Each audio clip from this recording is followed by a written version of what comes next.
نبی اکرم صلی اللہ علیہ وسلم نے حجۃ الوداع میں فرمایا کہ لوگوں کو بالکل خاموش کر دو تاکہ وہ خوب سن لیں۔ پھر فرمایا، لوگوں میرے بعد پھر کافر مت بن جانا کہ ایک دوسرے کی گردن مارنے لگو۔ صحیح بخاری حدیث نمبر 121۔ رسول اللہ صلی اللہ علیہ وسلم نے فرمایا کہ ایک روز موسیٰ علیہ السلام نے کھڑے ہو کر بنی اسرائیل میں خطبہ دیا تو آپ سے پوچھا گیا کہ لوگوں میں سب سے زیادہ صاحب علم کون ہے؟ انہوں نے فرمایا کہ میں ہوں۔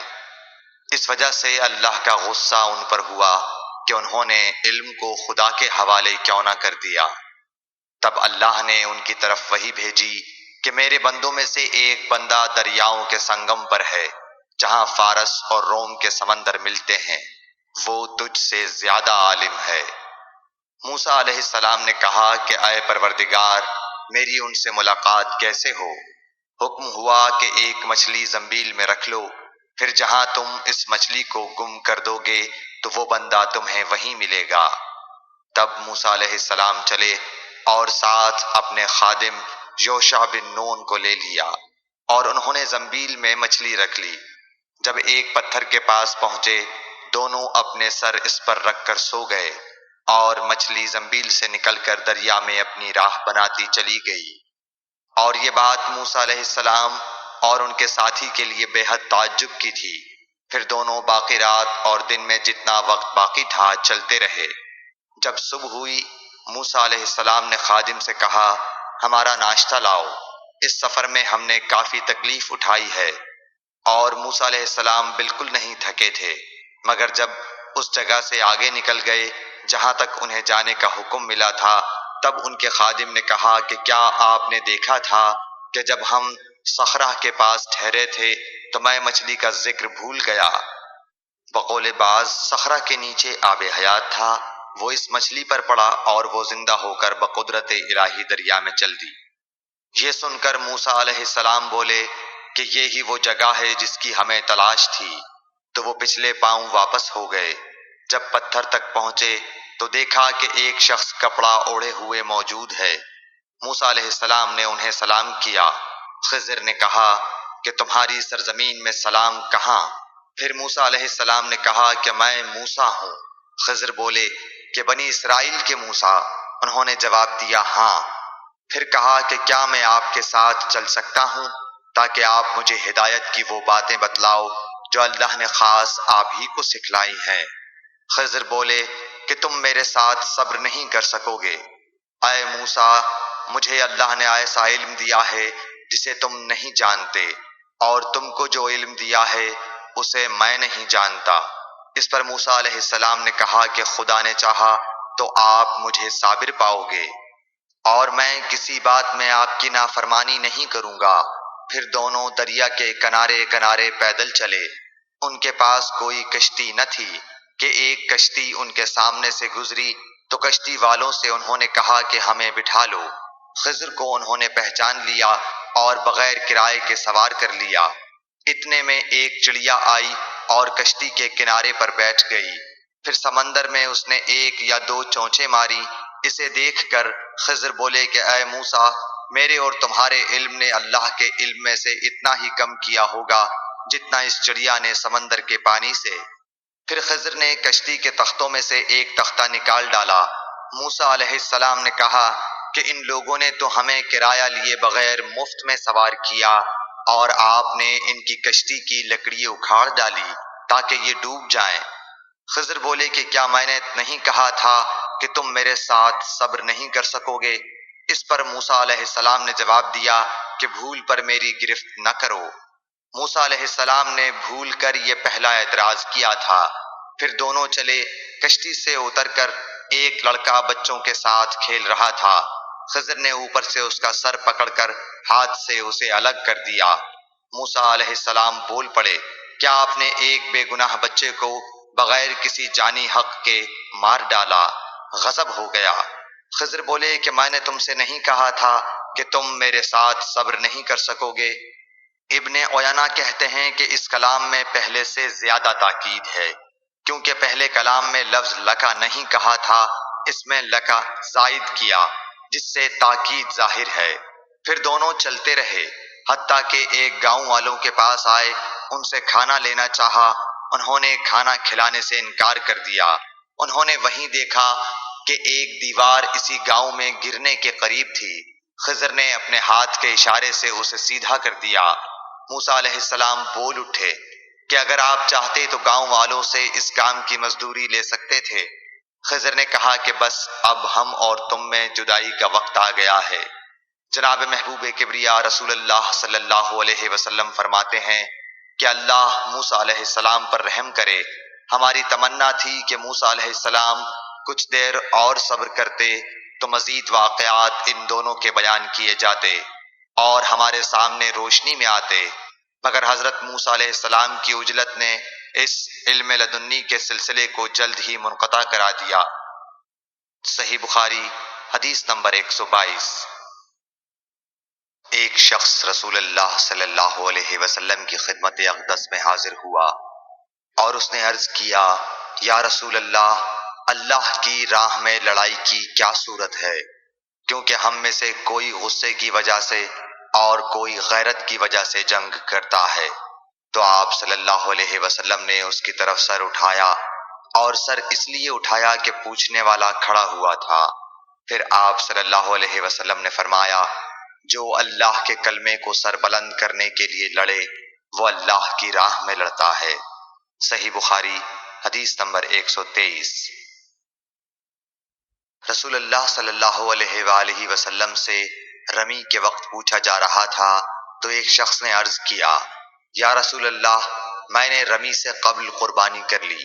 آپ صلی اللہ علیہ وسلم نے فرمایا، اب رمی کر لو، کچھ حرج نہیں ہوا۔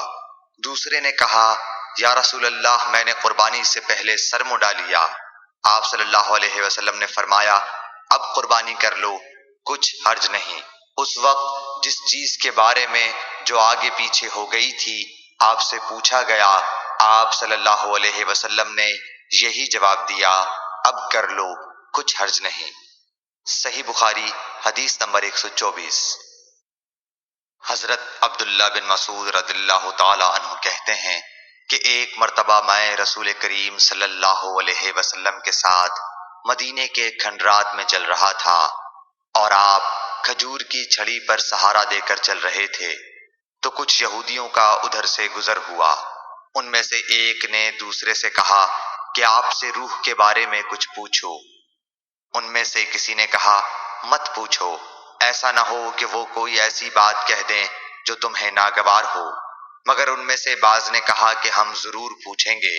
پھر ایک شخص نے کھڑے ہو کر کہا، اے ابو القاسم، روح کیا چیز ہے؟ آپ نے خاموشی اختیار فرمائی۔ میں نے دل میں کہا کہ آپ پر وحی آ رہی ہے، اس لیے میں کھڑا ہو گیا۔ جب آپ صلی اللہ علیہ وسلم سے وہ کیفیت دور ہو گئی تو آپ صلی اللہ علیہ وسلم نے قرآن کی یہ آیت جو اس وقت نازل ہوئی تھی تلاوت فرمائی، اے نبی، تم سے یہ لوگ روح کے بارے میں پوچھ رہے ہیں، کہہ دو کہ روح میرے رب کے حکم سے ہے، اور تمہیں علم کا بہت تھوڑا حصہ دیا گیا ہے، اس لیے تم روح کی حقیقت نہیں سمجھ سکتے۔ صحیح بخاری حدیث نمبر 125۔ رسول اللہ صلی اللہ علیہ وآلہ وسلم نے ارشاد فرمایا کہ اے عائشہ، اگر تیری قوم دور جاہلیت کے ساتھ قریب نہ ہوتی بلکہ پرانی ہو گئی ہوتی، ابن زبیر نے کہا یعنی زمانہ کفر کے ساتھ قریب نہ ہوتی، تو میں کعبے کو توڑ دیتا اور اس کے لیے 2 دروازے بنا دیتا، ایک دروازے سے لوگ داخل ہوتے اور دوسرے دروازے سے باہر نکلتے۔ صحیح بخاری حدیث نمبر 126۔ حضرت علی رضی اللہ عنہ کا ارشاد ہے کہ لوگوں سے وہ باتیں کرو جنہیں وہ پہچانتے ہوں۔ کیا تمہیں یہ پسند ہے کہ لوگ اللہ اور اس کے رسول کو جھٹلا دیں؟ صحیح بخاری حدیث نمبر 127۔ ایک مرتبہ حضرت معاذ بن جبل رسول اللہ صلی اللہ علیہ وسلم کے پیچھے سواری پر سوار تھے۔ آپ نے فرمایا، اے معاذ، میں نے عرض کیا، حاضر ہوں یا رسول اللہ۔ آپ صلی اللہ علیہ وسلم نے دوبارہ فرمایا، اے معاذ، میں نے عرض کیا حاضر ہوں اے اللہ کے رسول۔ آپ صلی اللہ علیہ وسلم نے سے بارہ فرمایا، اے معاذ، میں نے عرض کیا حاضر ہوں اے اللہ کے رسول۔ 3 بار ایسا ہوا۔ اس کے بعد آپ صلی اللہ علیہ وسلم نے فرمایا کہ جو شخص سچے دل سے اس بات کی گواہی دے کہ اللہ کے سوا کوئی معبود نہیں ہے اور محمد صلی اللہ علیہ وسلم اللہ کے سچے رسول ہیں، اللہ تعالی اس کو دوزخ کی آگ پر حرام کر دیتا ہے۔ میں نے کہا یا رسول اللہ، کیا اس بات سے لوگوں کو باخبر نہ کر دوں تاکہ وہ خوش ہو جائیں؟ آپ صلی اللہ علیہ وسلم نے فرمایا، اگر تم یہ خبر سناؤ گے تو لوگ اس پر بھروسہ کر بیٹھیں گے اور عمل چھوڑ دیں گے۔ صحیح بخاری حدیث نمبر 128۔ رسول کریم صلی اللہ علیہ وسلم نے ایک روز معاذ رضی اللہ عنہ سے فرمایا کہ جو شخص اللہ سے اس کیفیت کے ساتھ ملاقات کرے کہ اس نے اللہ کے ساتھ کسی کو شریک نہ کیا ہو، وہ یقیناً جنت میں داخل ہوگا۔ معاذ بولے، یا رسول اللہ، کیا میں اس بات کی لوگوں کو بشارت نہ سنا دوں؟ آپ صلی اللہ علیہ وسلم نے فرمایا، نہیں، مجھے خوف ہے کہ لوگ اس پر بھروسہ کر بیٹھیں گے۔ صحیح بخاری حدیث نمبر 129۔ ام سلیم نامی ایک عورت رسول کریم صلی اللہ علیہ وسلم کی خدمت اقدس میں حاضر ہوئی اور عرض کیا کہ یا رسول اللہ، اللہ تعالی حق بات بیان کرنے سے نہیں شرماتا، اس لیے میں پوچھتی ہوں کہ کیا احتلام سے عورت پر بھی غسل ضروری ہے؟ آپ صلی اللہ علیہ وسلم نے فرمایا کہ ہاں، جب عورت پانی دیکھ لے، یعنی کپڑے وغیرہ پر منی کا اثر معلوم ہو۔ تو یہ سن کر حضرت ام سلمہ رضی اللہ عنہا نے شرم کی وجہ سے اپنا چہرہ چھپا لیا اور کہا، یا رسول اللہ، کیا عورت کو بھی احتلام ہوتا ہے؟ آپ نے فرمایا، ہاں، تیرے ہاتھ خاک آلود ہوں، پھر کیوں اس کا بچہ اس کی صورت کے مشابہ ہوتا ہے، یعنی یہی اس کے احتلام کا ثبوت ہے۔ صحیح بخاری حدیث نمبر 130۔ رسول اللہ صلی اللہ علیہ وسلم نے ایک مرتبہ فرمایا کہ درختوں میں سے ایک درخت ایسا ہے جس کے پتے کبھی نہیں جھڑتے اور اس کی مثال مسلمان جیسی ہے، مجھے بتلاؤ وہ کیا درخت ہے؟ تو لوگ جنگلی درختوں کی سوچ میں پڑ گئے اور عبداللہ بن عمر کے دل میں آیا کہ میں بتلا دوں کہ وہ کھجور کا پیڑ ہے۔ عبداللہ کہتے ہیں کہ پھر مجھے شرم آ گئی اور میں چپ ہی رہا۔ تب لوگوں نے عرض کیا، یا رسول اللہ، آپ ہی خود اس کے بارے میں بتلائیے۔ آپ نے فرمایا، وہ کھجور ہے۔ عبداللہ کہتے ہیں کہ میرے جی میں جو بات تھی وہ اپنے والد حضرت عمر رضی اللہ عنہ کو بتلائی۔ وہ کہنے لگے کہ اگر تو اس وقت کہہ دیتا تو میرے لیے ایسے ایسے قیمتی سرمایے سے زیادہ محبوب ہوتا۔ صحیح بخاری حدیث نمبر 131۔ حضرت علی رضی اللہ تعالی عنہ سے روایت ہے کہ میں ایسا شخص تھا جسے جریان مزی کی شکایت تھی، تو میں نے اپنے شاگرد مقداد کو حکم دیا کہ وہ رسول اللہ صلی اللہ علیہ وسلم سے دریافت کریں، تو انہوں نے آپ صلی اللہ علیہ وسلم سے اس بارے میں پوچھا۔ آپ صلی اللہ علیہ وسلم نے فرمایا کہ اس مرض میں غسل نہیں ہے، ہاں وضو فرض ہے۔ صحیح بخاری حدیث نمبر 132۔ ایک آدمی نے مسجد میں کھڑے ہو کر عرض کیا، یا رسول اللہ، آپ ہمیں کس جگہ سے احرام باندھنے کا حکم دیتے ہیں؟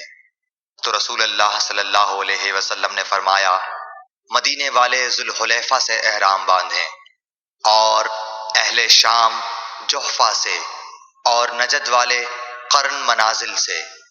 ابن عمر نے فرمایا کہ لوگوں کا خیال ہے کہ رسول اللہ صلی اللہ علیہ وسلم نے فرمایا کہ یمن والے یلملم سے احرام باندھیں، اور ابن عمر کہا کرتے تھے کہ مجھے یہ آخری جملہ رسول اللہ صلی اللہ علیہ وسلم سے یاد نہیں۔ صحیح بخاری حدیث نمبر 133۔ ایک شخص نے آپ صلی اللہ علیہ وسلم سے پوچھا کہ احرام باندھنے والے کو کیا پہننا چاہیے؟ آپ صلی اللہ علیہ وسلم نے فرمایا کہ نہ قمیص پہنے، نہ صافہ باندھے، اور نہ پاجامہ، اور نہ کوئی سرپوش اوڑھے، اور نہ کوئی زعفران اور ورس سے رنگا ہوا کپڑا پہنے، اور اگر جوتے نہ ملیں تو موزے پہن لے اور انہیں اس طرح کاٹ دے کہ ٹخنوں سے نیچے ہو جائیں۔ صحیح بخاری حدیث نمبر 134۔ رسول اللہ صلی اللہ علیہ وسلم نے فرمایا کہ جو شخص حدث کرے اس کی نماز قبول نہیں ہوتی جب تک کہ وہ دوبارہ وضو نہ کر لے۔ حضر موت کے ایک شخص نے پوچھا کہ اے ابو ہریرہ، حدث ہونا کیا ہے؟ آپ نے فرمایا پخانے کے مقام سے نکلنے والی آواز والی یا بے آواز والی ہوا۔ صحیح بخاری حدیث نمبر 135۔ رسول اللہ صلی اللہ علیہ وآلہ وسلم نے فرمایا کہ میری امت کے لوگ وضو کے نشانات کی وجہ سے قیامت کے دن سفید پیشانی اور سفید ہاتھ پاؤں والوں کی شکل میں بلائے جائیں گے، تو تم میں سے جو کوئی اپنی چمک بڑھانا چاہتا ہے تو وہ بڑھا لے، یعنی وضو اچھی طرح کر لے۔ صحیح بخاری حدیث نمبر 136۔ رسول کریم صلی اللہ علیہ وسلم سے شکایت کی گئی کہ ایک شخص ہے جسے یہ خیال ہوتا ہے کہ نماز میں کوئی چیز یعنی ہوا نکلتی معلوم ہوئی ہے۔ آپ صلی اللہ علیہ وسلم نے فرمایا کہ نماز سے نہ پھرے یا نہ مڑے جب تک آواز نہ سنے یا بو نہ پائے۔ صحیح بخاری حدیث نمبر 137۔ نبی کریم صلی اللہ علیہ وسلم سوئے یہاں تک کہ آپ خراٹے لینے لگے، پھر آپ نے نماز پڑھی، اور کبھی راوی نے یوں کہا کہ آپ صلی اللہ علیہ وسلم لیٹ گئے پھر خراٹے لینے لگے، پھر آپ صلی اللہ علیہ وسلم کھڑے ہوئے، اس کے بعد نماز پڑھی۔ پھر سفیان نے ہم سے دوسری مرتبہ، ابن عباس رضی اللہ تعالی عنہ کہتے تھے کہ ایک مرتبہ میں نے اپنی خالہ ام المومنین حضرت میمونہ کے گھر رات گزاری تو میں نے دیکھا کہ رسول اللہ صلی اللہ علیہ وسلم رات کو اٹھے۔ جب تھوڑی رات باقی رہ گئی تو آپ صلی اللہ علیہ وسلم نے اٹھ کر ایک لٹکے ہوئے مشکیزے سے ہلکا سا وضو کیا۔ عمرو اس کا ہلکا پن اور معمولی ہونا بیان کرتے تھے، اور آپ کھڑے ہو کر نماز پڑھنے لگے تو میں نے بھی اسی طرح وضو کیا جس طرح آپ صلی اللہ علیہ وسلم نے کیا تھا، پھر آ کر آپ کے بائیں طرف کھڑا ہو گیا۔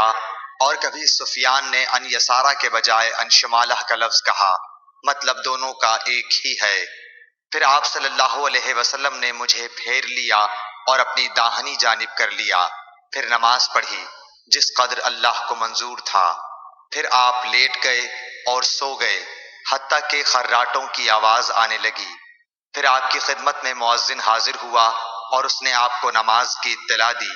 آپ صلی اللہ علیہ وسلم اس کے ساتھ نماز کے لیے تشریف لے گئے، پھر آپ نے نماز پڑھی اور وضو نہیں کیا۔ سفیان کہتے ہیں کہ ہم نے عمروں سے کہا، کچھ لوگ کہتے ہیں کہ رسول اللہ صلی اللہ علیہ وسلم کی آنکھیں سوتی تھیں، دل نہیں سوتا تھا۔ عمروں نے کہا میں نے عبید بن عمیر سے سنا، وہ کہتے تھے کہ انبیاء علیہ السلام کے خواب بھی وہی ہوتے ہیں۔ پھر قرآن کی یہ آیت پڑھی، میں خواب میں دیکھتا ہوں کہ میں تجھے ذبح کر رہا ہوں۔ صحیح بخاری حدیث نمبر 138۔ رسول اللہ صلی اللہ علیہ وسلم میدان عرفات سے واپس ہوئے، جب گھاٹی میں پہنچے تو آپ اتر گئے۔ آپ نے پہلے پیشاب کیا، پھر وضو کیا اور خوب اچھی طرح نہیں کیا۔ تب میں نے کہا یا رسول اللہ، نماز کا وقت آ گیا۔ آپ صلی اللہ علیہ وسلم نے فرمایا نماز آگے ہے، یعنی مزدلفہ چل کر پڑھیں گے۔ جب مزدلفہ میں پہنچے تو آپ نے خوب اچھی طرح وضو کیا، پھر جماعت کھڑی کی گئی۔ آپ صلی اللہ علیہ وسلم نے مغرب کی نماز پڑھی، پھر ہر شخص نے اپنے اونٹ کو اپنی جگہ بٹھایا، پھر عشاء کی جماعت کھڑی کی گئی اور آپ نے نماز پڑھی، اور ان دونوں نمازوں کے درمیان کوئی نماز نہیں پڑھی۔ صحیح بخاری حدیث نمبر 139۔ ابن عباس رضی اللہ تعالی عنہ نے وضو کیا تو اپنا چہرہ دھویا، اس طرح کہ پہلے پانی کے ایک چلو سے کلی کی اور ناک میں پانی دیا، پھر پانی کا ایک اور چلو لیا، پھر اس کو اس طرح کیا، یعنی دوسرے ہاتھ کو ملایا، پھر اس سے اپنا چہرہ دھویا، پھر پانی کا دوسرا چلو لیا اور اس سے اپنا داہنا ہاتھ دھویا، پھر پانی کا ایک اور چلو لے کر اس سے اپنا بایاں ہاتھ دھویا، اس کے بعد اپنے سر کا مسح کیا، پھر پانی کا چلو لے کر داہنے پاؤں پر ڈالا اور اسے دھویا، پھر دوسرے چلو سے اپنا پاؤں دھویا یعنی بایاں پاؤں، اس کے بعد کہا کہ میں نے رسول اللہ صلی اللہ علیہ وسلم کو اسی طرح وضو کرتے ہوئے دیکھا ہے۔ صحیح بخاری حدیث نمبر 140۔